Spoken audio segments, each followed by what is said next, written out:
అందరికీ నమస్కారం. ఈ రోజు మీ ముందు రావడానికి ముఖ్యమైన విషయం ఆమన్గల్ చెరువు కట్ట మీద మనం ఉన్నాం ప్రజెంట్ గా.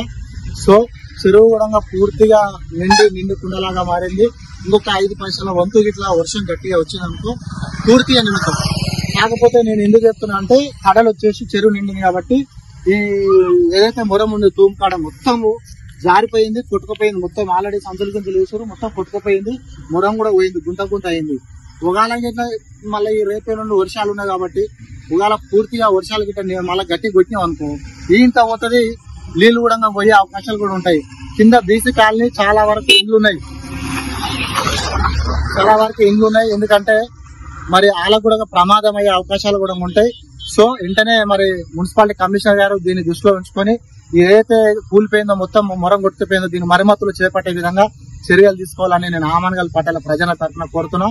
అదే కాకుంటే ముఖ్యంగా ఈ చెరువు పైన మినీ ట్యాంక్ బండ్ చేస్తున్నటువంటి శ్రీ గౌరవనీయులు మరి కలవకుర్తి ప్రాంత ఎమ్మెల్యే గారు కూడా దీన్ని మినీ ట్యాంక్ బండ్ పూర్తిగా చేయాలని, దీనికి కావాల్సిన నిధులను కూడా కేటాయించాలని కోరుతూ మరి తెలంగాణ సమర యోధులని మరి ఏ విధంగా అయితే సమర యోధులు తెలంగాణ గురించి పోరాటం చేసిన సమర యోధులు మినీ ట్యాంక్ బండ్ మీద ఏర్పాట్లు చేసి దీనికి పూర్తిగా వాకింగ్ చేసే వారికి చేనిక బీటీ రోడ్ని ఏర్పాటు చేయాలని చెప్పి దీన్ని ఎమ్మెల్యే గారిని కోరుతున్నా.